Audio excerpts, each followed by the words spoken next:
The House is in right now. More debate now on agriculture amendment spending. 2112. Will the gentleman from New York, Mr. Reed, kindly resume the chair?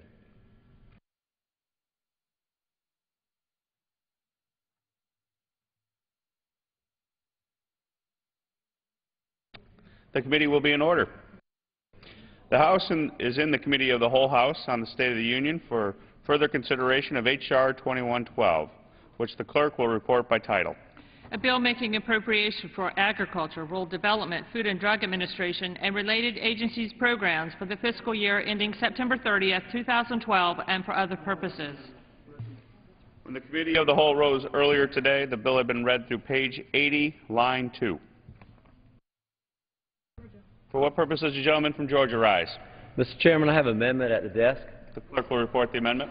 Amendment offered by Mr. Kingston of Georgia. At the end of the bill, before the short title, insert the following section. Each amount made available by titles 1 through 8, 1 through 6, other than an amount required to be made available by provision of law, is hereby reduced by 0.78%. Gentleman from Georgia is recognized for 5 minutes. Mr. Chairman, this amendment reduces certain accounts in the bill specified in the amendment by 0.78% and fulfills a commitment which the minority and majority had discussed earlier regarding WIC funding, and I yield back the balance of my time. The gentleman yields back. What purpose does the gentleman from California rise? We accept the amendment. The gentleman yields back. The question is on the amendment offered by the gentleman from Georgia. Those in favor say aye. Those opposed say no. In the opinion of the chair, the ayes have it. The amendment is agreed to. Okay.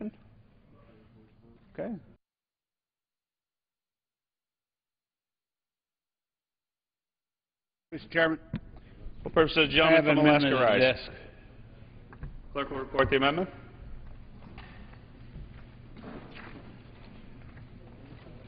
Mr. Chairman, we don't have the text of the amendment. Will the gentleman please send the text of the amendment? You support it. I know you do. We'd like to see it. It's on Frankenstein fish. Trust but verify. Gentlemen suspend. Gentlemen suspend. Does the gentleman, would the gentleman please submit the amendment to the chair? Don't be banging that gavel too much. Understand?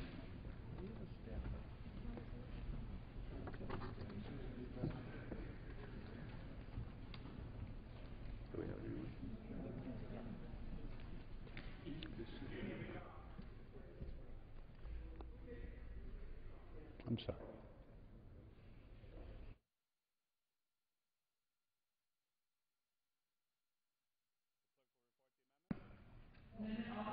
Young of Alaska. At the end of the bill, before the short title, insert the following section. None of the funds made available by this Act to the Food and Drug Administration may be used to approve any application submitted under Section 512 of the Federal Food, Drug, and Cosmetic Act, 21 U.S.C. 360B, for approval of genetically engineered salmon. The gentleman is recognized for 5 minutes. Thank you, Mr. Chairman. My interest in here is because I'm from Alaska. We have the finest wild salmon in the world. And we have people that are trying to, especially on the NOAA and FDA, trying to approve the fact that they have genetically engineered a salmon that's not natural. And our goal is we have a supply of natural wild salmon for the state of Alaska and for this nation, because I think that's crucially important, especially in this day. We have all those that accuse us of having artificial things, you know, pesticides, etc. This is a good amendment. It's an amendment supported by both sides of the aisle. It's just not Alaska. This is also for California, Oregon, and the rest of it. But mostly I am, the congressman from Alaska. I think it's crucially important we understand that this should not be allowed. The FDA say, okay, a genetically raised salmon, I call it a Frankenstein fish, should never be allowed in our markets. I have a group of individual Alaskans not only make their living, but they're proud of their product. To have this occur and be promoted by the federal government is wrong. So what I'm trying to save money, but I'm also saying genetically should never allow it to happen in the fishing industry. With that, I reserve the balance of my time. The gentleman may not reserve time. Why? Oh, I'll keep talking, but I can yield to the gentleman from California. How's that sound? Thank you very much for yielding. It's my pleasure to join you in this amendment. I actually have the best salmon caught in the lower 48 in Monterey Bay. History of fishing in Monterey used to be the sardine capital of the world. We're very sensitive to the fact that people are trying to mess around with the natural process. And the Food and Drug Administration is set to approve genetically engineered salmon through a process the FDA uses to approve new drugs for animals. There's something wrong with the fact that in the approval process, our food is now treated the same as animal drugs. If approved, genetically engineered salmon would be the first genetically modified animal allowed into the American dinner plate. Approving a genetically engineered salmon poses serious threats to human health, our fishing communities, and our wildlife stockfish. They have no long-term studies on safety of genetically engineered fish. There could be grave unintended consequences on human health. Preliminary studies show that the compounds genetically engineered salmon may be linked to cancer and severe drug allergies. We've seen that the dominant method of raising salmon in other parts of the world is in open nets. These pens in the ocean and farm fish escape these facilities every year. The impact of genetically engineered salmon escape could be detrimental to wild stocks. The list goes on and on and on. Our fishing communities are already facing challenges, and genetically engineered salmon would have an additional effect of lowering wild salmon prices, as already seen with normal farmed salmon. Lower prices combined with declines in wild salmon stocks would be economically detrimental to our fishermen, our fishing culture, and to our coastal communities. It is unnecessary to genetically engineer salmon. For these reasons, I support Mr. Young's amendment that prohibits funds for the FDA to approve genetically engineered salmon. I thank the gentleman. Yield back. I rise in opposition to the amendment. The gentleman is recognized for 5 minutes. Not having the expertise that my friend from Alaska has on it, but I wanted to say this. Earlier, or actually during the markup, Mr. Rehberg offered an amendment about the FDA using sound science. And I do believe in this case the FDA is using sound science in a process that was approved since in January '09. And they are going through a process right now to make sure that this product does not have a problem as respects human consumption. I think that, of course, should be the #1 issue. There are also some other considerations in terms of food supply, feeding more people, which is something that we all have debated on this bill, and also there's an issue with me about some jobs. So I'm concerned on this, because it does seem like a pretty major change in my philosophy of sound science, but I will yield back to my friend from Alaska, who I think is out of time, and he wants to announce everything I'll strike the last word if you don't yield, but thank you. I thank the chairman. I believe whoever's giving that information is wrong. We have a product made in the United States naturally. Why would we want someone to create a Frankenstein fish to compete against a naturally created God-given gift and have it promoted by supposedly science? There's no science in this. In fact, they were trying to do and say we have to feed the world with artificial means. And I'm saying, okay, do it someplace else. But don't you do it with my and our salmon. Mr. Farr, listen to me very carefully.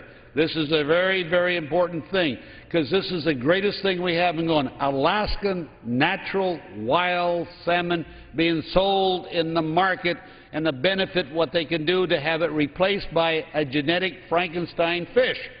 I'm saying this is wrong. All due respect to the chairman. What science are they talking about? They have a bunch of people created by the government that's going to take and put in, I call it, traps or nets and create a fish that's fed quickly. They say they can grow quicker. For whom?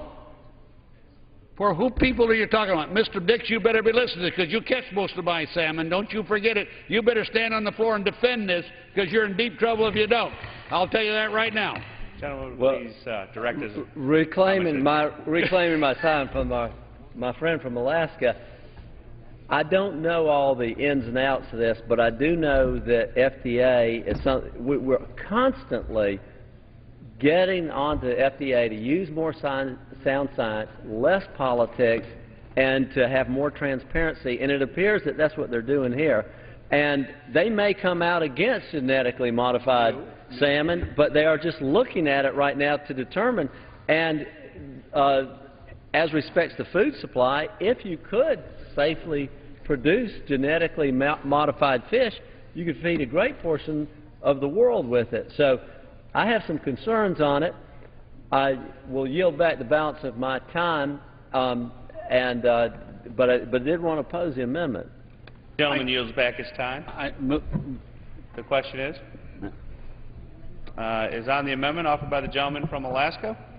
Those in favor say aye. Those opposed say no. In the opinion of the chair, the ayes have it. The amendment is agreed to. Thank you. Thank you. Thank you. Hallelujah. For what purpose does the gentle lady from Maine rise? Mr. Chair, I have an amendment at the desk. Clerk will report the amendment. Amendment offered by Ms. Pingree of Maine. At the end of the bill, before the short title, insert the following new section. None of the funds made available by this act may be used. 1. To provide electronic notifications to the Committee on Agriculture of the House of Representatives on travel relating to any Know Your Farmer, Know Your Food initiatives, or 2, in contravention of the Agriculture and Food Research Initiative Priority Research Area specified in subsection B2F of the Competitive Special and Facilities Research Grant Act 7 U.S.C. 450I. The gentle lady from Maine is recognized for 5 minutes. Thank you, Mr. Chair. Mr. Chair, this amendment would combat the misguided report language written to attack local and regional food systems. By passing this amendment, we will send an important message to farmers, consumers, and community leaders around the country. Local and regional food systems are critically important. They provide economic opportunities for rural communities and healthy food for consumers. Local food systems are the backbone of economies across the country. In order to ensure local food systems work to their maximum potential, Congress must support research, thriving programs, and devote more, not less, funding to enhance this work. You know, no matter what group I'm talking to, whether it's members of the credit unions or realtors or teachers, when I start talking about improving of the quality of food we serve our kids, improving local food systems, and knowing where your food comes from, I look around the room and everybody is nodding. Across the board, these issues are important to people, and this is where there is real energy for growth in the economy. The language included in the report was designed to criticize and hamstring efforts that are underway at the USDA to create jobs, to increase farm income, and to bolster the economy through the development of local and regional food systems. The language targets local and regional food system development in 2 ways. First, it demands overly burdensome reporting requirements of the USDA's Know Your Farmer, Know Your Food initiative. USDA developed this initiative to streamline the implementation of existing programs authorized by Congress in the last Farm Bill. Know Your Farmer, Know Your Food is not a standalone program and does not have its own budget. Creating additional burdensome reporting requirements would delay program implementation and distract the USDA from addressing the economic challenges of rural communities. Second, the report language expresses concern with USDA research, education, and extension activities associated with local and regional food systems through the Agriculture and Food Research Initiative, AFRI. While Congress sets broad research policies for USDA, Congress does not usually dictate what research USDA cannot do. Nor does Congress usually substitute its opinion of what's good science for the professional judgments of competitive grant peer review panels. By singling out a small piece of the agricultural research agenda and by substituting the committee's judgment for that of researchers and educators, the Agriculture Appropriations Bill report sets up a roadblock to innovation and diversity in American agriculture and growth in the rural economy. In response to this misguided report language, this amendment will prohibit the USDA from using funds to fulfill the additional and burdensome reporting requirements proposed for Know Your Farmer, Know Your Food. The amendment would also prohibit USDA from using funds to carry out activities contrary to the current research priorities that Congress established in the last Farm Bill. I know my colleagues on the other side of the aisle are going to say it's time to cut budgets and reduce deficits. I also believe in fiscal responsibility. This is not about fiscal discipline. This is about priorities. Last year, we spent a staggering $548 billion to fund the Department of Defense, and an equally unbelievable $158 billion on continued operations in Iraq and Afghanistan. By comparison, the entire Agriculture Department is funded with 20% of what we spend on defense, and the research priorities we are talking about in this amendment is funded with 0.5% of the total agriculture budget. I urge my colleagues to join me in supporting farmers, in supporting local food production and consumers who want to know where their food comes from. It's good for our local communities, our local economies, and it's good for our country. I yield back the balance of my time.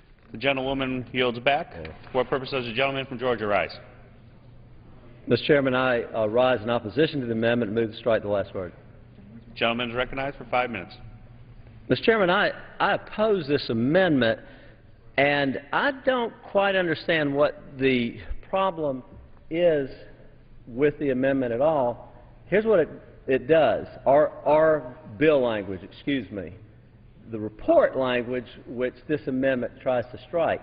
It simply tells the Secretary of USDA to notify the committee of any trips related to Know Your Farmer initiative and include the agenda and the cost to American taxpayers. It doesn't prevent them from doing this. It simply says, let us know. It also says put this information on the web page. So if Know Your Farmer is that important, why would USDA have any opposition to this at all? In fact, I don't know that USDA does. I also want to say that somebody who represents rural southeast Georgia, there is this nostalgic idea that somehow the further food travels, the more evil it becomes. But if you look at the plate of vegetables, fresh vegetables that you may have eaten sometime today, that food traveled a long way. In fact, asparagus travels a long way. Lettuce, my friend Mr. Farr gave me an article earlier today. I think 59% of the lettuce in America comes from his one district. Now, if we start confining that, is it Monterey County? If we confine it to Monterey County, it might be great for the folks in Monterey County, but I don't mind eating California lettuce, because if the California farmers can do it for less money, and I can get lettuce year-round for less money, that's not a bad thing. And so I think some of the assumption that food travel is a bad idea, I think it's flawed in itself. But I want to get back to this bill report language. It simply says to the USDA, let us know how much you're going to spend. And why is that important? I want my friend from California to know that if you look through the USDA budget request for FY12, there's not one mention of Know Your Farmer, Know Your Food. It's an initiative. There's not been a budget request for it. If there was a budget request for it for $3 million or $30 million, then we could have something we could be debating about it. But what it is an initiative, and all we're asking is if you go forward with this, and we don't stop them from going forward with it, we're just saying we want to know how much it's going to cost. And so I do not believe that it's a bad report language at all, and I strongly oppose the amendment. Thank you. Gentleman yields back. What purpose does the gentleman from California rise? Rise in support of the amendment. Does the gentleman move to strike the last word? Move to strike the last word. The gentleman is recognized for 5 minutes. I strongly support this amendment because the language in the bill, and I'm going to read it to you, it's one paragraph, but it's the most draconian language because we've never done this before ever in an ag bill. It says the committee directs the department to provide an electronic notification to the committee at least 72 hours prior to any travel in support of Know Your Farmer, Know Your Food initiative. And such notification shall include the agenda of the entire trip, along with the cost to U.S. taxpayers. Additionally, the committee directs the department to post media advisories for all such trips on its website, and that such advisories include the same information. My God, we don't do this to know your soldier, to know your veteran, to know your school teacher, to know anybody else that's in the public service, to know your law enforcement officer, and yet they're doing this for Know Your Farmer. This program is very, as Mr. Kingston pointed out, we just had the ag report come out, and I'm very proud that my district does one county does $4 billion worth of agriculture, and it's pointed out in that report that grows 59% of all the lettuce consumed in the United States in one county in California that I represent. Part of that is this program now that they're doing, which is Know Your Farmer, Know Your Food. Consumers can go with their BlackBerries with their cell phones into a grocery store, and because of the barcode there, they can zip and immediately comes up the farmer who grew that food, saying this is who I am and this is where I grew it, and this is how many days it takes to get to you, and all the things you might want to, you know, if we're going to educate people about nutrition, I can't think of a more exciting way to do it. And to require that the department has to essentially do this Gestapo looking at every time you move, you have to report to a higher authority on your initiative and on your entire trip and the agenda and Cox. We don't do that for anybody else in the federal government, and I don't think we should do it for our farmers or for our members of the U.S. Department of Agriculture who are supporting our farmers. So I support this amendment very strongly. Gentleman yield back. Gentleman yields back his time. The question is on the amendment offered by the gentlewoman from Maine. Those in favor say aye. Aye. Those opposed say no. No. In the opinion of the chair, the noes have it. The amendment is not agreed to. I request a recorded vote. Recorded vote having been requested pursuant to Clause 6 of Rule 18, further proceedings on the amendment offered by the gentlelady from Maine will be postponed. What purpose does the gentlelady from North Carolina rise? Mr. Speaker, I have an amendment at the desk designated Fox Amendment Number 1. The clerk will report the amendment.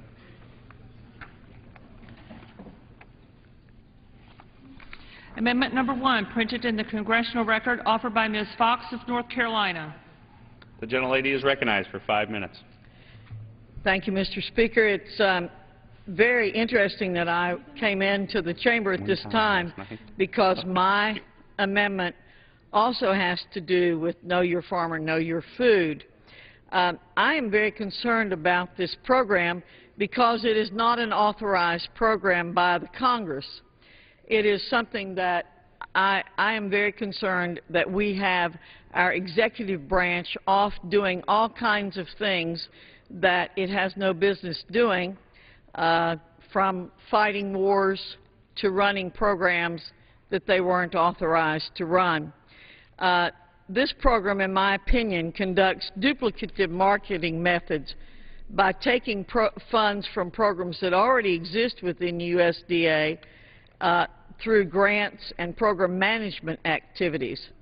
All of these entities within the USDA already have marketing tools to reach out to applicants in the local community and work with them. Programs that issue grants from USDA would not be affected or lose a single cent of funding from my amendment. Let me repeat, grants and program management activities from USDA do not lose a cent of funding under my amendment. Rather, it would strike the redundant Know Your Farmer, Know Your Food effort by the USDA to advertise their programs and ensure that the money in the grants and in the program management activities would be spent on the activities that are authorized. My staff has been told by people at the USDA that grant issuing and farmer and consumer programs will continue to operate as normal without this duplicative effort. Mr. Speaker, Mr. Chairman, there's been a lot of erroneous information put out there in relationship to my amendment, and I'd like to take some time to clear them up. It doesn't affect any USDA grant or program management funds already existing, and because Know Your Farmer, Know Your Food does not issue grants, nor does it manage any programs. But it is a circumvention of the authority and defeats the intent of Congress when we are the ones who should be authorizing programs and budgets. So I think that this is a program that we do not need, and I believe that it should be abolished, because when the USDA wants a program, it should be coming to the Congress to get authorization for that program. And there is a specific violation against establishing a program in the authorization that would have set up slush funds in the Secretary's office, and I think this is similar to that. It allows the Department to take money from existing programs, put it into this program, and spend them the way that they wish to, and I don't think that that is an appropriate expenditure of funding that we've authorized. Therefore, I urge passage of my amendment. I yield back. The gentlelady yields back. For what purpose does the gentleman from California rise? I rise in opposition. Gentleman is recognized for 5 minutes. Thank you very much, Mr. Speaker. I rise in opposition because I cannot for the life of me understand why you're so afraid of Know Your Farmer, Know Your Food. They say, well, we need to have this program authorized. My God, we went to war without authorizing it. You spend all that money and half people don't even question it. And you want to question Know Your Farmer, you Know Your Food? I think this is a direct attack on the White House initiative, which is about nutrition, which is about trying to get people. I mean, we talked about this yesterday, about how you have places in this country that are food deserts. You have places where there are no grocery stores. There's 7-Elevens. They don't have fresh fruits and vegetables. People can't go down to a local store and find fresh fruits and vegetables. And so what do? This committee puts money into the USDA to help farmers markets get established in these tough areas, to encourage farmers to come in and at the same time teach people who've never shopped for fresh fruits and vegetables, never been to a farmer's market. We've actually tied into my district the issuing of food stamps and WIC vouchers so that they will spend them right there. And 65% of the income that comes to the farmers at the farmer's market comes from these. So this is all part of these initiatives of trying to get people to know what agriculture is. Milk doesn't come from a carton. Food doesn't come from a grocery store. It gets grown somewhere by a farmer and he and his wife. And we're trying to get kids to know something about agriculture. We're putting in school gardens. All of this is part of Know Your Food, Know Your Farmer. And you want to strike it. What is this? Is this some kind of conspiracy that you're afraid of? People might learn a little bit about where food comes from in America, and that there's organic food, and that you have choices, and you just don't have to eat everything that's packaged and processed and full of salts and sugars and additives and preservatives. What are we afraid of? What are we afraid of? My God, to a strike or tell the department that they can't do this, I think is not in our best intentions, and it's not smart. It's not smart nutrition. We're trying to get people, I know, because I'm trying to lose weight, and it's a very hard thing to change your character, to change your eating habits. And unless we do that, we're going to grow a lot of Americans who aren't going to be very healthy because they don't know their farmer and they don't know their food. And if you strike this ability for the department to go out and do that kind of outreach, we're going to have a less healthy America. Yield back my time. The gentleman yields back. Does the gentleman from Texas rise? I move to strike the last word. The gentleman is recognized for 5 minutes. You know, we in this Congress, or Congresses of the past, have ceded a lot of our authority to executive agencies. We've given them lots of power to regulate. They're taking over and doing an awful lot. Know Your Food, Know Your Farmer is another example of an agency going beyond what needs to be done, and is something I feel they should come back to Congress for. And with that, I'd like to yield the remainder of my time to Ms. Fox. Gentleman needs to remain standing. Gentlelady is recognized. I want to thank my colleague from Texas for yielding time, And I want to respond to our colleague from California. I'm not afraid of a program.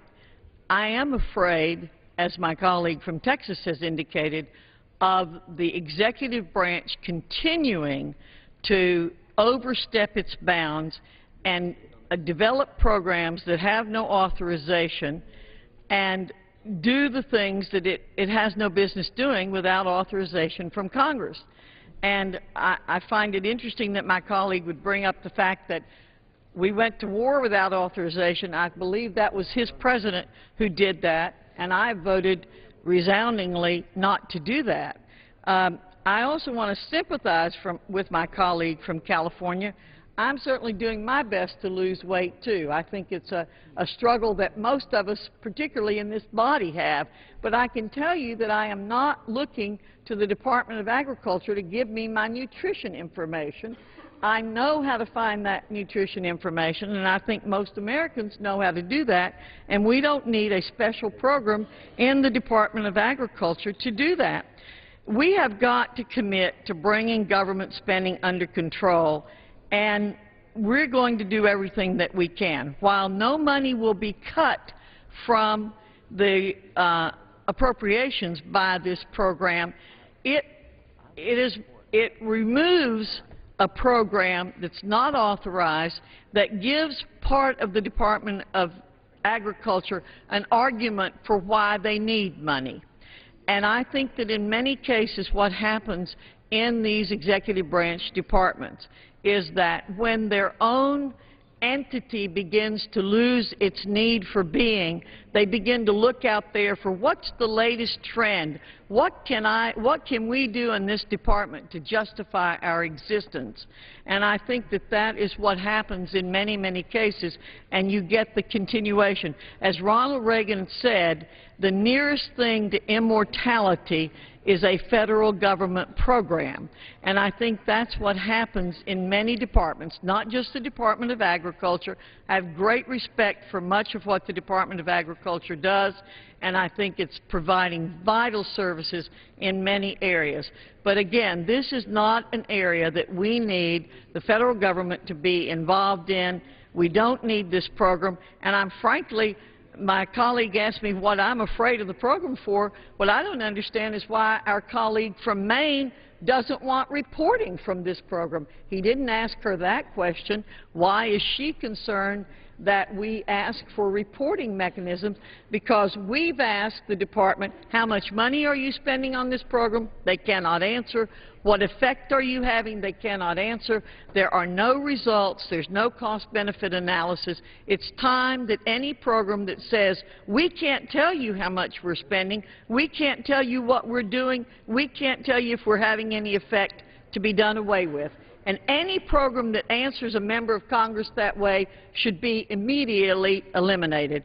And with that, I yield back. Reclaiming just a second, I too am trying to lose weight, would much prefer to work with my doctor and trainer than the USDA. I would yield back the rest of my time. Gentleman yields back. Is that okay? What purpose does the gentlelady from Maine rise? Thank you, Mr. Chair. I move to strike the last word. Gentlelady is recognized for 5 minutes. Thank you very much. I just wanted to engage a little bit more in this conversation that we had both about the previous amendment and about my good friend from North Carolina's concern about this particular program called Know Your Farmer, Know Your Food. I have the great privilege of serving on the Agriculture Committee. I've heard the Secretary speak to us about his interest in increasing the number of farms in our country, in getting to know our farmers better, and making sure people have more knowledge about where their food comes from. I have to just stand back and say for a minute, you know, it's after 8:30 on a busy night. We're still in the middle of debating this bill at a time where our economy is in peril, where we have huge challenges before us. We're at war in 2 countries. And I just personally have to say I am baffled by why we're even having this debate. I was baffled by why this report language would be there that slows down research on local farming, that tries to stop a program that's not even funded, that coordinates a lot of good efforts going on in the Department of Agriculture. And I will say, I kind of think back to the way I look at our country. We were based on agriculture and farming. I had the good fortune to be born in Minnesota, even though I represent Maine. Both sets of my grandparents were Scandinavian immigrants. They came because there was rich farmland, beautiful opportunities. My grandfather was a dairy farmer. My uncle was a dairy farmer. My cousin still runs a farm and works with livestock. I went to college to study agriculture. I own my own farm today. And I think about, isn't this what America is all about? Knowing your farmer, knowing where your food came from, understanding where the basic principles are of growing, of using our land. What in the world are we talking about? It's as if black is white and white is black and everything is turned upside down. I grew up in Minnesota and Maine, both states that have rich farming heritage, where we couldn't be more proud of the families and the people who work hard on the land. We couldn't be more proud of having vigorous farmers markets, of having people who are able to go to a farm stand and say to the farmer, how did you grow this? What's behind this? Tell me about what's growing in your field. I mean, this is America. This is how our country was built. If there's one tragedy that's going on today, it's the reduction in the number of farms, the families who can no longer hold on to their farms, who their mortgage is being foreclosed on, who they don't have enough markets. If there's anything the Secretary is telling us is we want more people to know about their farms. We want to have local access to farming. We want to have people come to farmers markets. You know, I spend a lot of time visiting school cafeterias.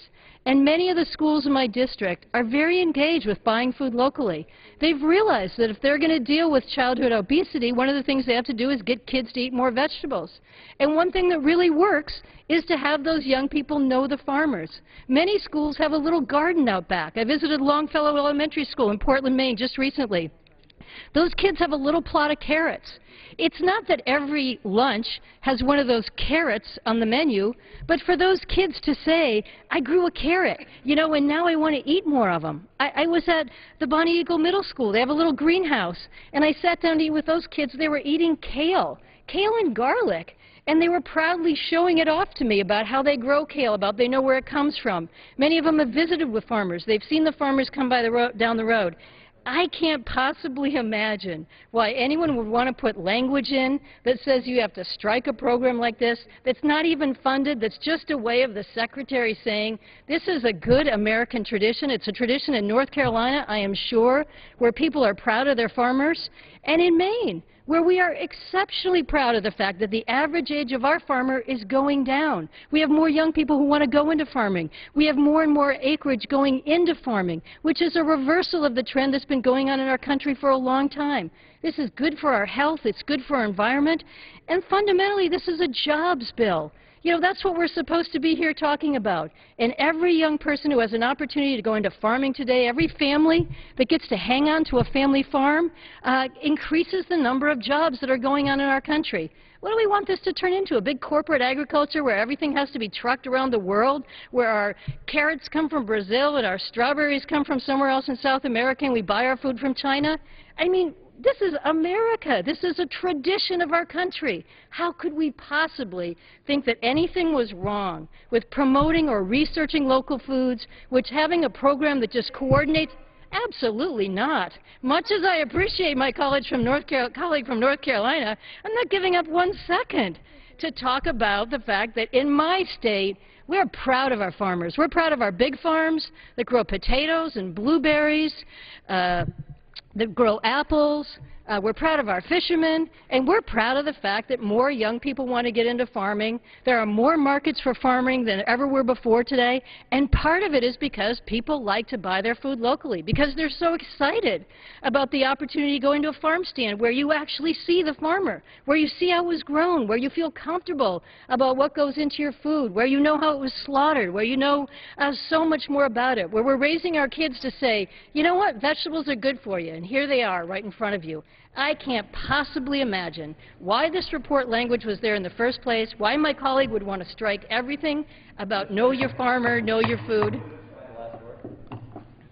The gentlelady's time has expired. I yield back what's gentleman not from left Georgia of my time. is recognized. I want to make sure I answer this question because I'm hearing from our colleague that she can't possibly imagine why we are against the program. We're against it because it's not authorized.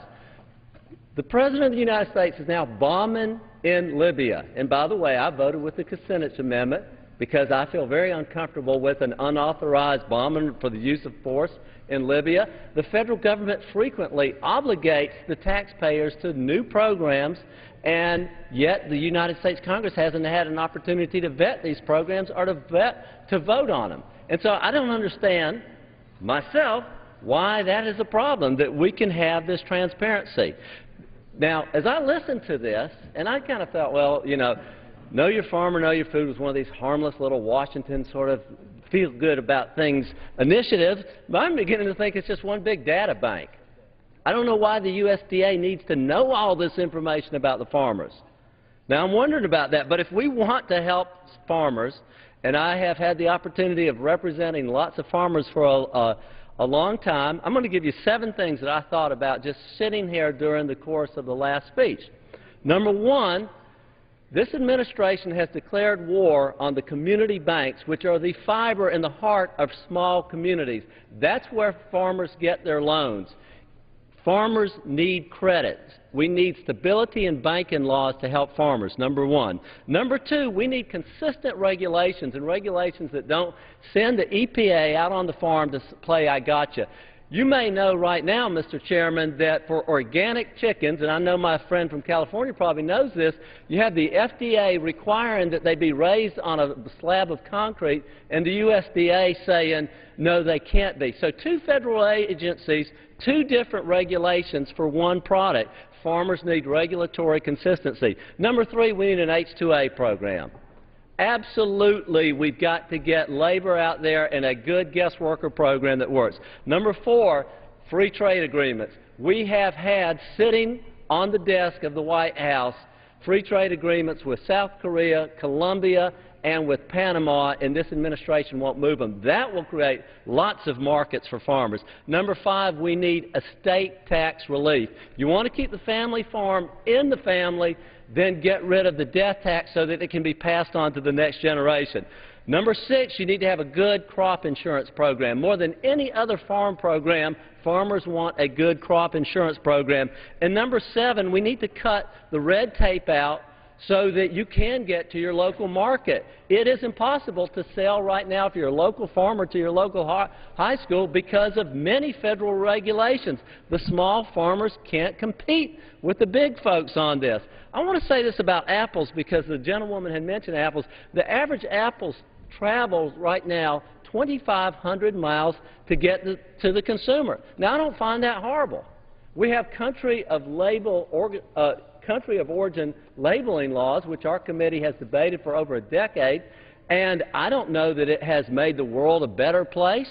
I think that consumers are actually driven by food safety, food taste, and food price, and whether it comes from New York or comes from the farmer down the street, those still are going to be the driving factors in making the decision. Carrots come 2,000 miles. I would challenge my friends to look at Google food mileage and look how much common everyday food travels to get to your plate. And what has it done? It has made America healthier, it's given us abundant food supply, and it's given us a less expensive food supply. But if we're serious about growing mom-and-pop farms, and I want to say this to my friend from Maine, I'm very interested in working with her on that. The 7 things I have listed, I can promise you in any poll, farmers will choose before they choose. What we really need to get farmers going in America is this program that's not authorized by the Congress called Know Your Farmer. Thank you, and I yield back. Gentleman yields back. Question is on the amendment. Oh. For what purpose does the gentleman? Last word. Gentleman is. I just want to point out that this amendment doesn't save 1 penny. Will suspend. The gentleman asked unanimous consent to strike the last word. I spoke in opposition. Right to object. Reserving my right to object. I just want to remind my friend about going 2 bites of the 2,500-mile apple. But I certainly do not object. But if the gentleman wants to, Mr. Chairman, I move to strike the requisite number of words. The gentleman from Washington is recognized. I yield to the ranking member. Thank you very much. Look, this amendment doesn't save 1 penny. And ironically, we just returned from a White House summer congressional picnic. And people ate food there, and you know what? At every table, it listed where the food came from. And indeed, I remember, because I went to the ice cream place, and there on the was a stack of honey that came from the White House, that has White House label on it, and a gift that the First Lady gives to visiting dignitaries from around the world as a sample of American honey grown on the White House. We just experienced Know Your Farmer, Know Your Food, not more than an hour ago. This amendment does nothing but being mean. For the gentleman, I just want to point out, also at the White House picnic, if you walked far enough down, you could see the garden with fresh vegetables and everything that was being grown, and it had them labeled about what was what. And again, I just don't see what the harm is here if they're taking it out of existing funds. I always thought that the farmers of America were supported on a bipartisan basis in this Congress, and that we like to know who our farmers are. So I agree with the gentleman, and I hope we can defeat this ill-considered amendment. The gentleman yields back. I yield back. The question is on the amendment offered by the gentlewoman from North Carolina. Those in favor say aye. Those opposed say no. No. In the opinion of the chair, the ayes have it. The amendment is agreed to. Gentleman from Washington. Recorded vote. The recorded vote having been requested pursuant to Clause 6 of Rule 18, further proceedings on the amendment offered by the gentlelady from North Carolina will be postponed. For what purpose does the gentlewoman from California rise? Mr. Chairman, I have an amendment at the desk. Clerk will report the amendment.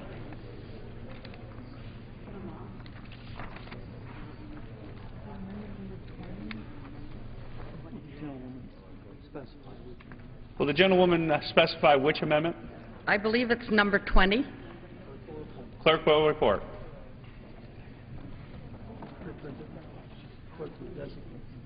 The clerk will designate the amendment. Amendment number 20, printed in the congressional record, offered by Ms. Woolsey of California. For what purpose does the gentleman from Georgia rise? Mr. Chairman, I reserve a point of order on the gentlewoman's amendment. Point of order is reserved. Gentlewoman is recognized for 5 minutes. Thank you, Mr. Chairman. Mr. Chairman, for some families, many too many as a matter of fact, the meal served at school may be the only decent meal that their children get that day, especially during this current economic downturn with many Americans barely getting by. More people are relying on school meals to keep their children fed and ready to learn. Why then is the Republican majority trying to turn back the clock on school nutrition?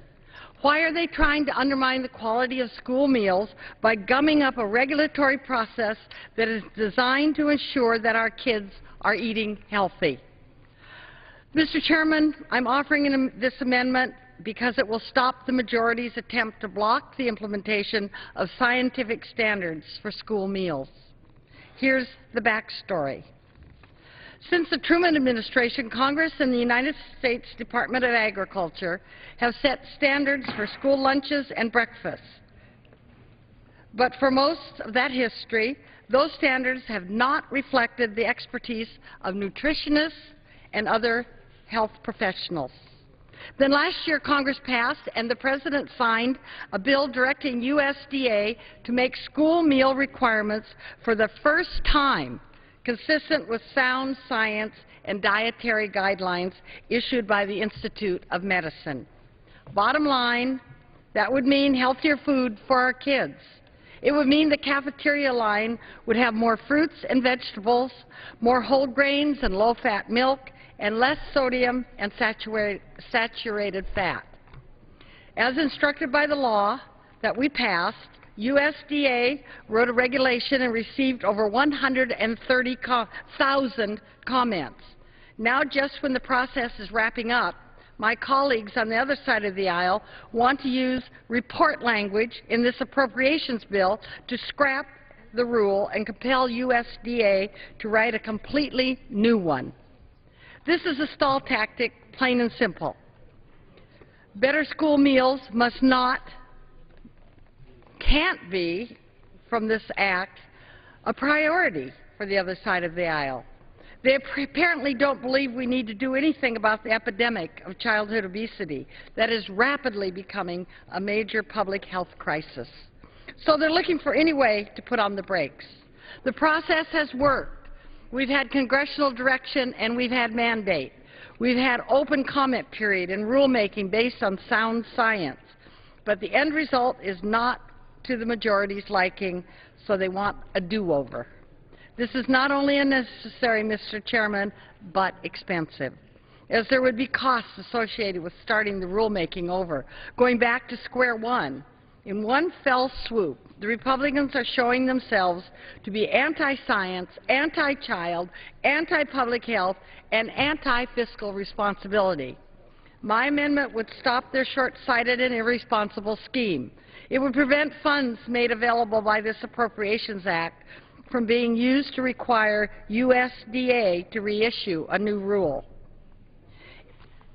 Important advocates agree with me. My amendment has been endorsed by the National Education Association, the American Dietetic Association, Bread for the World, the Center for Science in the Public Interest, and many other groups. In fact, I ask unanimous consent to enter the list of all of the groups into the record.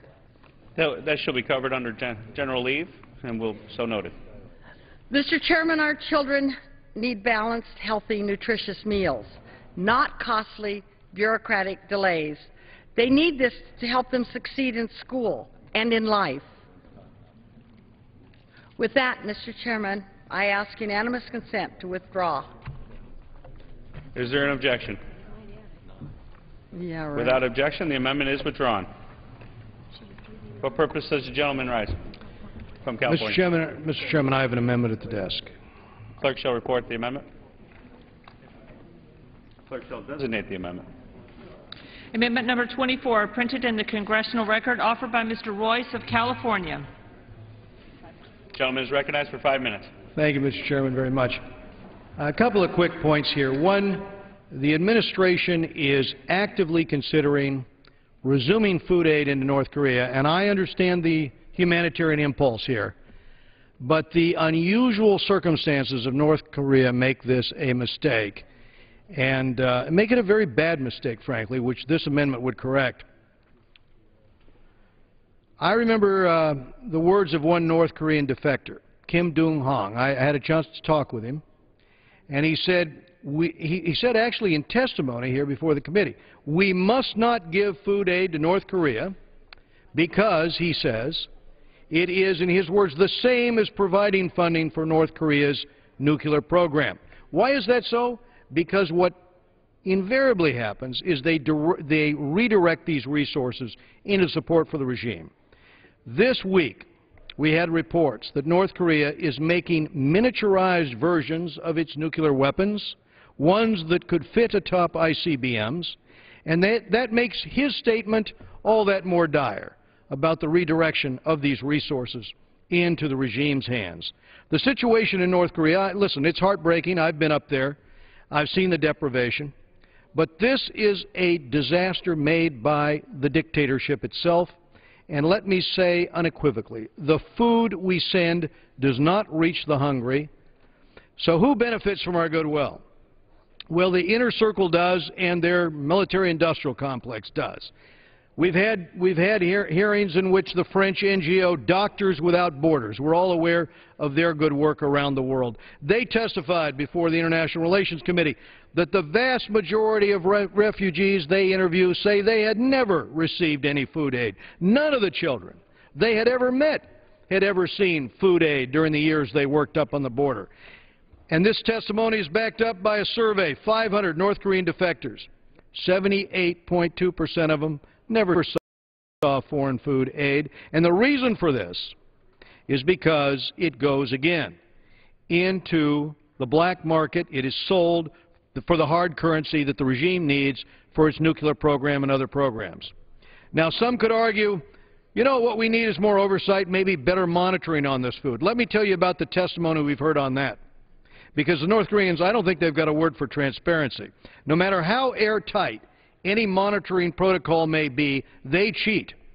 We had a Tom Lantos Human Rights Commission hearing where a North Korean dissident told us how the regime would mark all the houses that had received bags of food and would return to collect them after the monitors had left.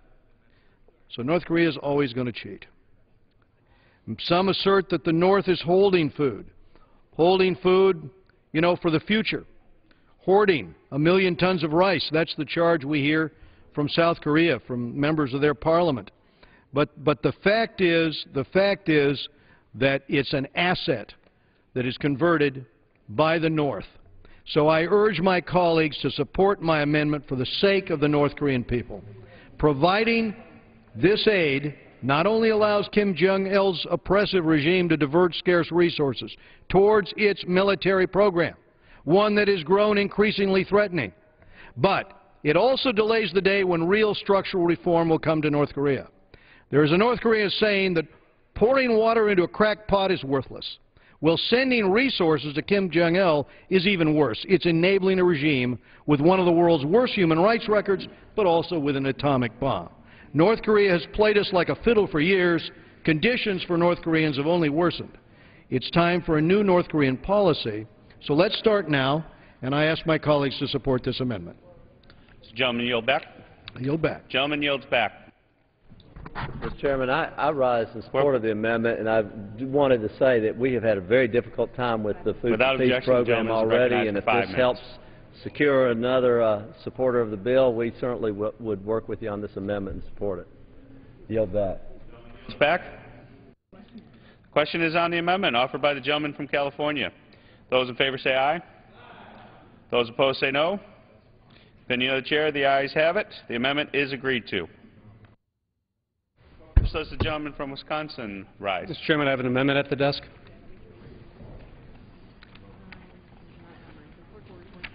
The clerk will report the amendment.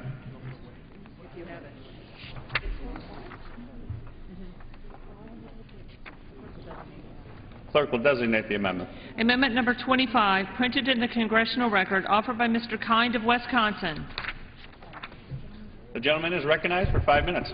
Thank you, Mr. Chairman. Mr. Chairman, my amendment is very straightforward, and in a second I'm going to explain it in more detail. But for many, many years now, Mr. Chairman, I and a group of bipartisan members of this Congress have formed a coalition in an attempt to move Farm Bill reform forward, to try to end these large taxpayer subsidies that are going to a few but very large agribusinesses, subsidies that are not, in fact, helping family farmers, leading to greater consolidation in production agriculture, driving up land values, making it more difficult for new beginning farmers to enter agriculture, and subsidies that are not fiscally responsible. And in light of the budget deficits that we're wrestling with, what better time to continue to move in the area of reform under the Farm Bill with this agricultural appropriation bill, rather than waiting for the promise or hope that in a year or two, in the reauthorization of another Farm Bill, that this institution might finally come around and start making the long overdue changes.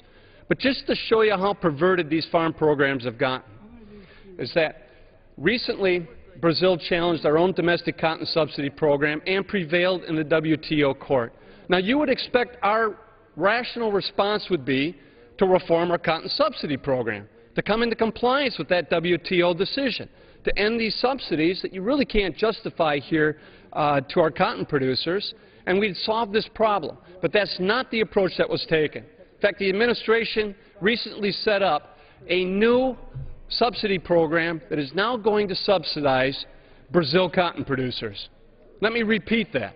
That we are spending $147 million a year in order to bribe the Brazilian government so that they don't enforce the sanctions that they're entitled to now because of our unwillingness to reform our own cotton subsidy program.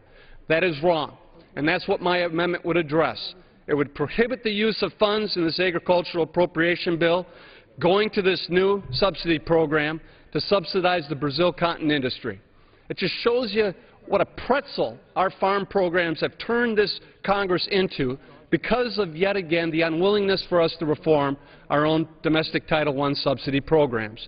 The answer to this is not to funnel out another $147 million a year until maybe we address this in the next Farm Bill, which could end up costing the American taxpayer over $500 million, when we can make that correction now, reform the domestic program, get out from under the WTO decision, start saving money by not sending $147 million a year to Brazil, and also start saving some money by reforming our own cotton domestic subsidy program. That's the solution to this. That's something that we can fix tonight, rather than continuing this facade of maintaining these programs that many of us warned in the last Farm Bill would be challenged. And sure enough, they did. And they're prevailing, and now they can apply economic sanctions against us. So the time to act is now, not waiting for a year or two or whenever we're going to get around to reauthorizing another Farm Bill. And the time to start saving some real money is this night, by passing the amendment that we're offering. We can save $147 million, we can reform the cotton subsidy program and save more taxpayer dollars, and we have that ability to be fiscally responsible and start making changes tonight. Now, I know what the argument on the other side will be. Wait for the next Farm Bill. We'll take care of it then. Well, there is a lot that we are moving forward this year already on deficit reduction. And I, for one, think that the Farm Bill should also be open for scrutiny for potential savings to reduce our deficit. But that's not what's being offered tonight in reforming the Title I subsidy programs.